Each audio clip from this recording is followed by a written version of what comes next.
देव classes में सभी छात्रों का हार्दिक अभिनंदन है। व्याकरण की इस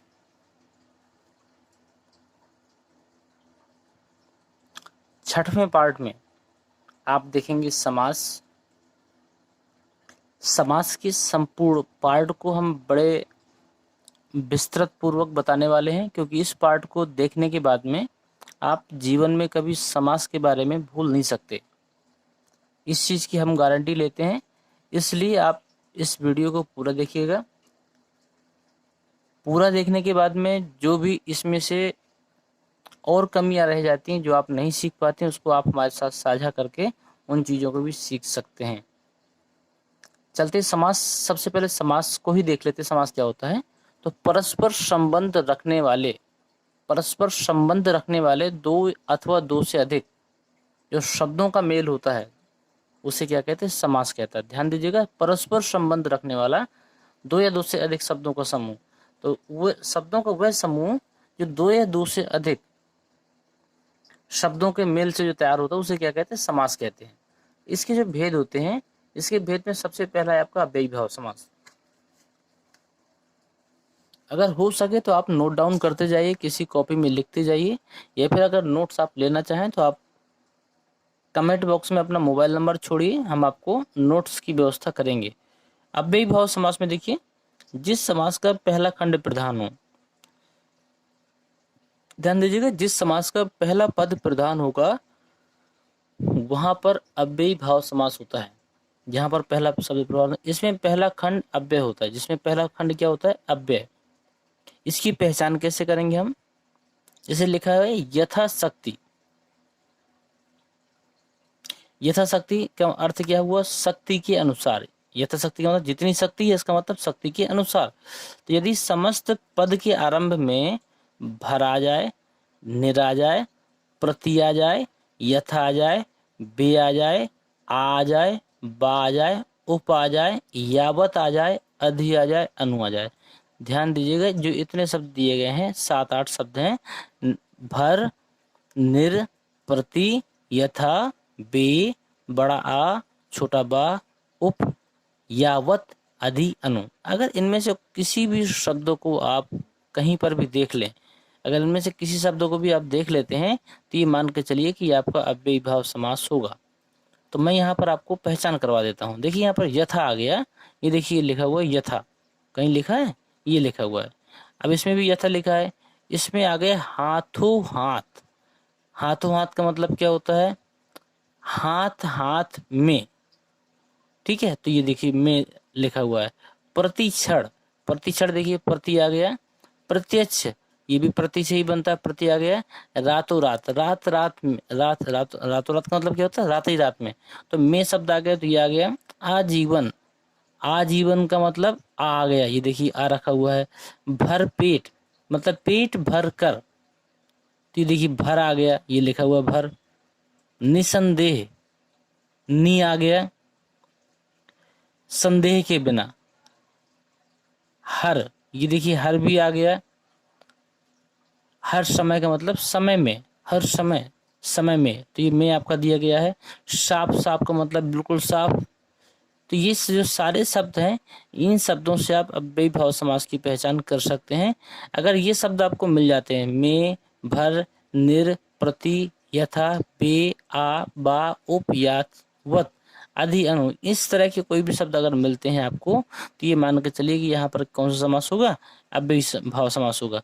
इसमें भी ध्यान दीजिएगा, अगर इस ये आपको नहीं याद रहते तो कोई दिक्कत वाली बात नहीं है, लेकिन ये ध्यान दीजिएगा, जिस समास का पहला खंड प्रधान हो,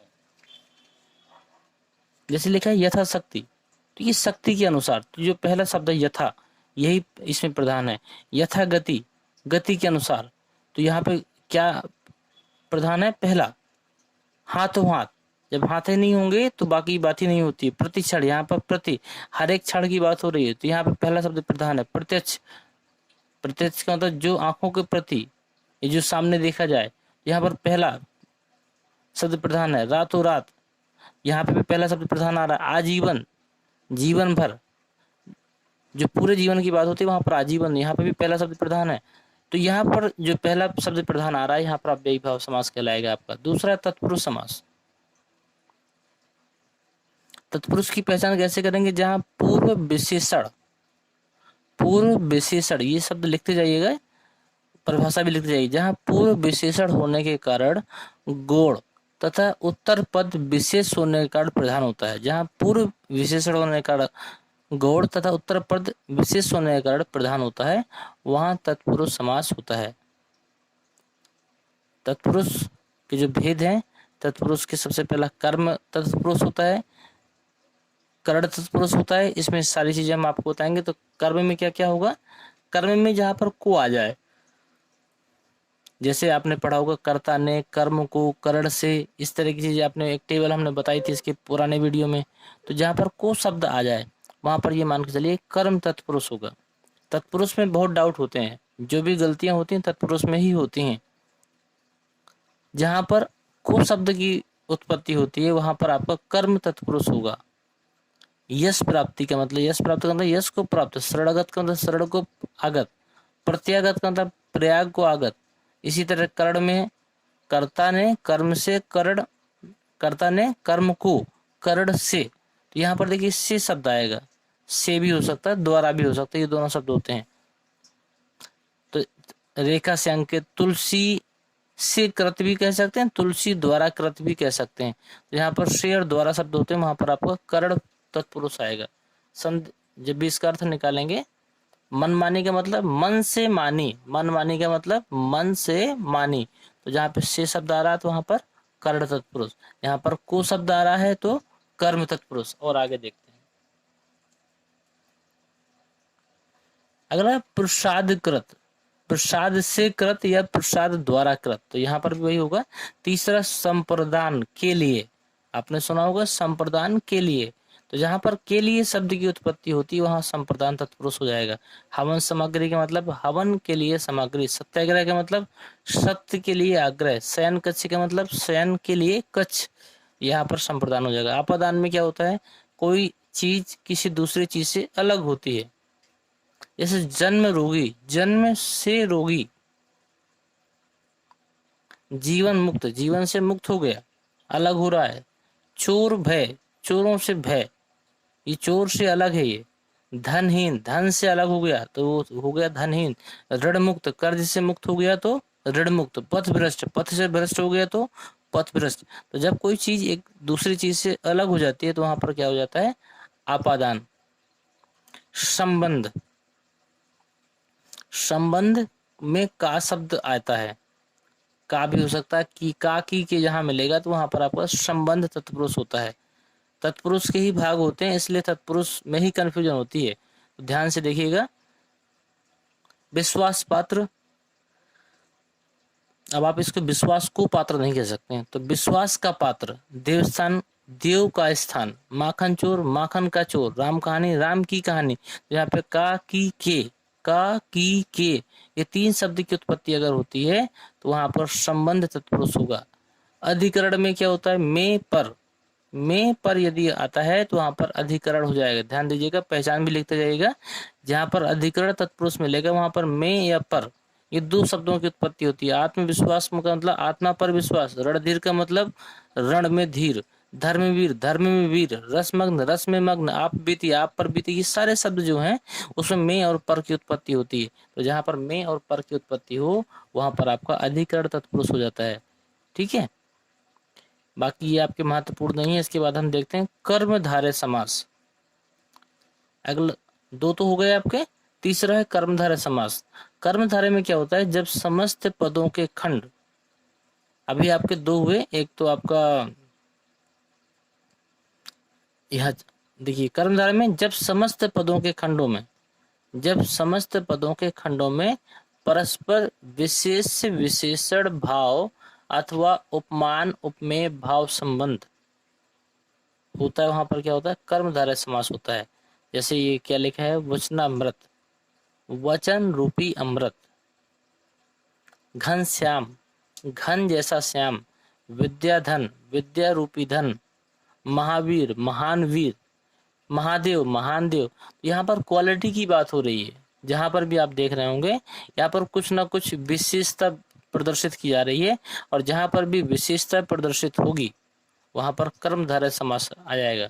परमात्मा, परम है जो आत्मा, महाराज, महान है जो राजा, लाल मिर्च, लाल है जो मिर्च, किसी में भी देख लीजिए कुछ ना कुछ इसमें विशेषता प्रकट होगी। जहाँ पर विशेषता प्रकट हो तो वहां पर क्या हो जाएगा, कर्मधारय समास। लिखा भी है, जब समस्त पदों के खंडों में परस्पर विशेष विशेषण भाव, विशेषण भाव का मतलब विशेषता का भाव जो होता है, अथवा उपमान उपमेय भाव संबंध होता है, वहां पर क्या होता है, कर्मधारय समास होता है। अगला है दिगु। दिगु पहचानना बड़ा आसान है। जहां पर भी संख्याएं प्रदर्शित हो जाएं वहां पर दिगु समास होता है। जहां पर संख्याएं प्रदर्शित हो जाएं वहां आपका दिगु समास हो जाएगा। जैसे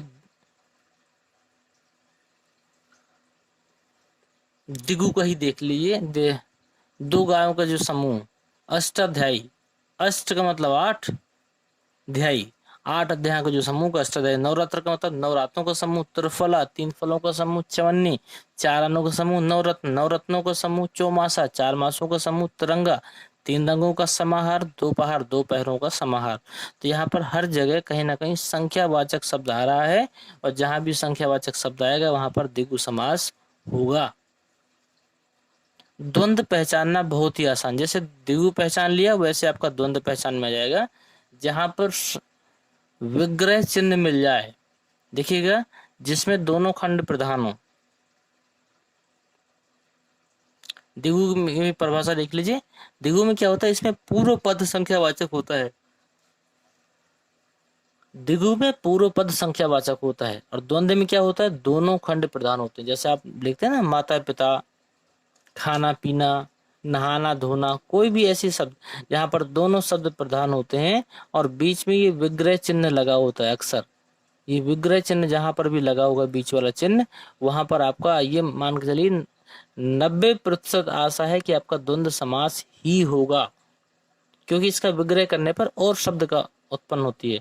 ध्यान दीजिएगा, और शब्द अगर उत्पन्न हो अथवा शब्द उत्पन्न हो तो ये द्वंद्व समास होगा। या फिर आप विग्रह का चिन्ह देखकर भी द्वंद्व को लगा सकते हैं, लेकिन आपको और अथवा का भी देखना है। जैसे माता पिता का मतलब माता अथवा पिता हो सकता है, या माता और पिता भी हो सकता है, तो ये दोनों इसमें ठीक होंगे। अगला है देखिए धर्माधर्म। तो धर्म और अधर्म, देखिए इसमें विग्रह चिन्ह नहीं है, लेकिन इसमें जब अर्थ निकालेंगे तो धर्म और अधर्म, सुख दुख, सुख और दुख, राधा कृष्ण, राधा और कृष्ण, दाल रोटी, दाल और रोटी, तो ये सारे शब्द कैसे हैं, कहीं ना कहीं देखिए बीच में विग्रह चिन्ह मिल रहा है। विग्रह चिन्ह मिल रहा है तो आप रख दीजिए बिल्कुल द्वंद्व समास। बहुब्रीहि, बहुब्रीहि और दिगु थोड़ा सा मिलते जुलते हैं, क्योंकि दिगु में भी हम लोग कहीं ना कहीं संख्यावाचक शब्दों का प्रयोग देखते हैं, और बहुब्रीहि में भी यही प्रयोग होता है संख्यावाचक का। लेकिन अंतर है, अंतर यह है कि वहां पर जो संख्यावाचक शब्द होंगे वो नॉर्मल होंगे, लेकिन जो बहुब्रीहि में शब्द पाए जाएंगे ये नॉर्मल नहीं होंगे, ये किसी न किसी तीसरे शब्द की उत्पत्ति करेंगे। मतलब ये जो शब्द है वो किसी और को इंगित करेंगे। देखिए कैसे इंगित करेंगे। या फिर ऐसा भी हो सकता है कि अब बहुब्रीहि में जो संख्यावाचक शब्द होंगे वो अक्सर कहीं ना कहीं ईश्वर के बारे में इंगित करेंगे, वहां पर बहुब्रीहि समास होगा। अब इस परिभाषा देखिए, जहां समस्त पद में आए दोनों पद गौड़ होते हैं, और ये दोनों पद मिलकर किसी नए पद के विषय में कुछ बताते हैं या कहते हैं, यह पद तीसरा पद ही प्रधान होता है। जैसे पीतांबर। अब पीतांबर का मतलब पीला है जिसका अंबर, यहाँ से कोई अर्थ नहीं निकल सकता, लेकिन इसका सीधा सीधा अर्थ है श्री कृष्ण। श्री कृष्ण को ही पीतांबर कहा गया है। तो यहाँ पर पीतांबर का मतलब पीला है जिसका अंबर, जिसका वस्त्र कैसा है, पीला है। अब वो कौन थे, श्री कृष्ण थे। तो यहाँ पर त्रिलोचन, त्रिलोचन का देखिए 3 लोचन, मतलब जिसके 3 नेत्र हैं, तो त्रिलोचन किसको बोला गया है, भगवान शंकर को। मतलब इन शब्दों ने किसी और शब्द की ओर इंगित किया हमें। चतुर्भुज, 4 हैं जिसकी भुजाएं, और किसकी भुजाएं 4 हैं, विष्णु भगवान की। तो ये एक नए शब्द को बता रहे हैं। सुलोचना, सुंदर है जो लोचन जिसके, मतलब ये किसी स्त्री की तरफ इंगित कर रहे हैं। कमल नयन, कमल के समान जिसके नयन है वो कौन है, विष्णु जी हैं। गिरिधर, गिरी को धारण करने वाला, गिरिधर का मतलब गिरी को धारण करने वाला। गिरी मतलब पर्वत, पर्वत को किसने धारण किया था, धारण तो किया था हनुमान जी ने भी और श्री कृष्ण ने भी, लेकिन गिरिधर में श्री कृष्ण का नाम ही आएगा। गजानन, गजानन का मतलब गज किस समान है जिसका आनंद, आनंद का मतलब सिर किसका समान, गज के समान है, गज का मतलब हाथी, गणेश का। चतुर्भुज जिसके 4 मुख है, चतुर्मुख, चतुर्मुख और चतुर्भुज अलग अलग है। चतुर्भुज में विष्णु जी होंगे, चतुर्मुख में ब्रह्मा जी होंगे। 4 जिसके मुख है वो कौन है, ब्रह्मा जी। तिरंगा 3 रंगों वाला जो समूह होगा वो क्या बोलेंगे उसे, भारत का राष्ट्र ध्वज। तो ये सारे जो शब्द हैं वो कहीं ना कहीं एक नए शब्द की उत्पत्ति करते हैं। तो यहाँ आपका बहुब्रीहि समास होगा। उम्मीद करते हैं कि आज के बाद आप समास में कंफ्यूजन नहीं होंगे। देखिए बहुब्रीहि तो आपको सीखने में आ गया, फिर से हम एक बार रिव्यू कर लेते हैं। बहुब्रीहि में क्या होता है कि जो भी शब्द दिया होगा वो शब्द किसी तीसरे शब्द की ओर, मतलब वो दोनों शब्द भी मिलकर किसी तीसरे शब्द की ओर इंगित करते हैं और वही शब्द हमारा प्रधान होता है। इसमें अक्सर हमने ईश्वर के नाम देखे होंगे। देखिए श्री कृष्ण, शिव, विष्णु, स्त्री, स्त्री नहीं है लेकिन फिर भी ये किसी तीसरे को इंगित कर रहा है। विष्णु, श्री कृष्ण, गणेश, ब्रह्मा जी, भारत का राष्ट्रध्वज, विष्णु, शंकर, ये कोई जो भी अक्षर होंगे वो किसी तीसरे शब्द की तरफ इंगित करते, वहां पर बहुब्रीहि होगा। अब एक बार हम रिव्यू कर रहे हैं, ध्यान दीजिएगा आप।